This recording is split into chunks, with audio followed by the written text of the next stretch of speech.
किसी भी जिले में कानून व्यवस्था बनाए रखने की जिम्मेदारी पुलिस की होती है और जिले में पुलिस विभाग का सबसे बड़ा अधिकारी पुलिस अधीक्षक होता है, जिसे अंग्रेजी में सुपरिंटेंडेंट ऑफ पुलिस भी कहते हैं।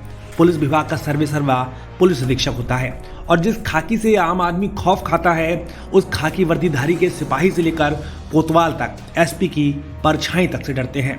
और फर्रुखाबाद में उसी एसपी के खिलाफ कार्रवाई के आदेश दिए गए हैं, जो कि एक बहुत ज्यादा बड़ी बात है।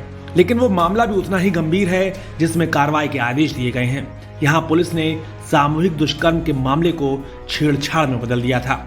दरअसल फर्रुखाबाद में किशोरी से सामूहिक दुष्कर्म के मामले में पुलिस की बड़ी लापरवाही सामने आई है।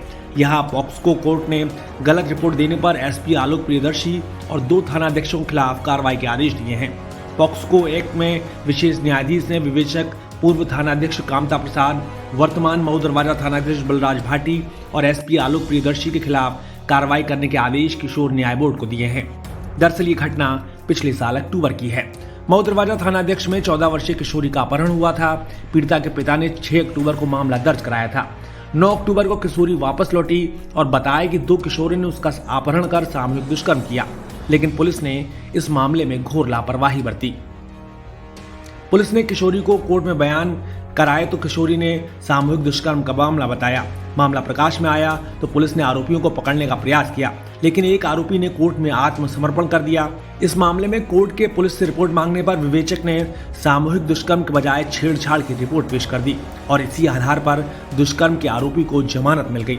जमानत पर छूटते ही आरोपियों ने मुकदमे के वादी को यानी पीड़िता के पिता को हत्या की धमकी दी और 25 दिसंबर को पिता की हत्या कर भी दी गई। इस मामले में अभी सुनवाई चल रही है, जिसके बाद 5 फरवरी 2025 को इसी मामले में पीड़िता की मां ने वकील सुरेंद्र शुक्ला के माध्यम से किशोर न्याय बोर्ड में मामला उठाया और कार्रवाई की मांग की थी।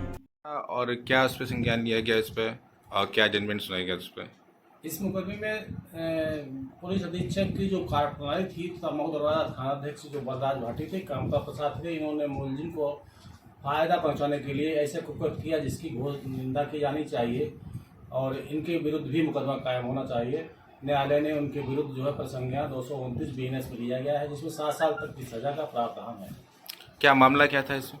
इसमें एक पीड़िता जो थी 2 लड़के भगा के ले गए थे और भगाने के बाद उनकी 6 तारीख को रिपोर्ट लिखी गई मऊ दरवाजा में। न्यायालय द्वारा किन किन लोगों पे न्यायालय द्वारा जो है इसमें इस मुकदमे में जो है न्यायालय में 2 अभियुक्त बनाए गए। इसमें एक बाल अपचारी था। मुकदमा गैंगरेप में तरमीम होने के बाद में तत्कालीन थानाध्यक्ष कामता प्रसाद थे। इन्होंने लाभ पहुंचाने के लिए मुलजिम को मात्र 363 जिसको कि BNS में तब्दील कर दिया गया है 137(2) में, उसमें गैंगरेप में तरमीम किए जाने के बाद भी उसे छुड़ाने के लिए कामता प्रसाद ने एक फर्जी रिपोर्ट किशोर न्याय बोर्ड को भेज दी, जिसके आधार पर किशोर न्याय बोर्ड द्वारा उसकी अंतरिम जमानत मंजूर कर दी गई, मुलजिम छूट गया। इसके बाद में तरह तरह के कप्तान साहब को प्रयास किए। कप्तान साहब जो आलोक प्रियदर्शी हैं, उनके खिलाफ कई प्रार्थना पत्र IGRS पोर्टल पर दिए गए, लेकिन जिन दरोगाओं के खिलाफ, पुलिस कर्मियों के खिलाफ जो प्रार्थना पत्र जो इस मुकदमे का वादी था शौकीन, जितने भी प्रार्थना पत्र दिए थे, पुलिस अधीक्षक आलोक प्रदेश ने उन्हीं को ही जांच सौंप दी और बाद में CO सिटी महोदया ने जो उसमें जांच सहमति करते हुए क्लोजर रिपोर्ट प्रेषित कर दी। इस मुकदमे में मुख्य भूमिका जो है लापरवाही पुलिस अधीक्षक आलोक प्रियदर्शी की है। सबसे संवेदनशील मुद्दा यह है कि जब 15/10/25 को वादी शौकीन ने आलोक प्रियदर्शी को एक प्रार्थना पत्र दिया कि हमारी व हमारी पुत्री की हत्या कर दी जाएगी, तो वो CO सिटी के पास बिना किसी अग्रसारण के कैसे पहुंच गए, जांच का विषय है।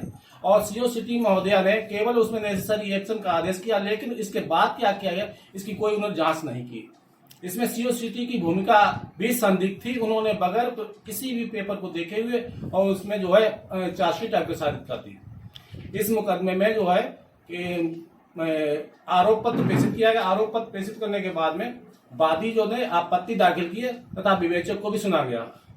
वादी ने प्रार्थना पत्र दिया कि उस अपचारी गणों के विरुद्ध व अभियुक्त गणों के विरुद्ध के अलावा 229 BNS की धारा के अंतर्गत इन तीनों पुलिसकर्मियों के विरुद्ध प्रसंज्ञान लिया जाए, लेकिन किशोर न्याय बोर्ड ने प्रसंज्ञान न लेते हुए केवल जो है विभागीय कार्रवाई करने का आदेश दे दिया। संतुष्ट न होने पर उसे ज्यादा भय लगा। इस दौरान आपत्ति दाखिल करने के बाद वादी शौकीन की 25/12/25 में उसकी निर्मम हत्या कर दी गई। लेकिन मऊदरा थाना ने रिपोर्ट न लिखते हुए केवल FIR के कारण न दर्शाते हुए FIR केवल सूचना दर्ज कर दी, वो भी किसी अन्य व्यक्ति का अंगूठा लगा के, जबकि उसका किसी जो अंगूठा लगाया गया है वो किसी पुरुष का है, लेकिन उसमें नाम केवल अनीता लिखा हुआ और पोस्टमार्टम कराया गया। पोस्टमार्टम कराने के बाद में उस पोस्टमार्टम रिपोर्ट में 4 चोटें आई। उसका मुकदमा आज तक पंजीकृत नहीं किया गया। इस मुकदमा पंजीकृत करने के बाद में इसमें 7 जनवरी को किशोर न्याय बोर्ड द्वारा आदेश किया गया। उस आदेश के विरुद्ध 5 जनवरी को अपील प्रस्तुत की गई। 5 जनवरी को अपील प्रस्तुत करने के बाद सुनवाई हुई। सुनवाई होने के बाद में CO महोदया व 7 लोगों से आपत्ति आमंत्रित की गई। सुनवाई के बाद में जो है पुल आलोक प्रियदर्शी को घोर लापरवाही तथा प्रशासनिक अक्षमता को दोषी पाते हुए और तत्कालीन विवेचक कामता प्रसाद ने तो झूठी रिपोर्ट अभियुक्त को लाभ पहुंचाने के लिए तथा बलराज भाटी ने जो चार्जशीट लगाई है उनको दोषी मानते हुए तीनों के विरुद्ध धारा 229 बीएनएस के अंतर्गत अपराध में दोषी पाया तथा मुकदमा चलाने का निर्देश दिया।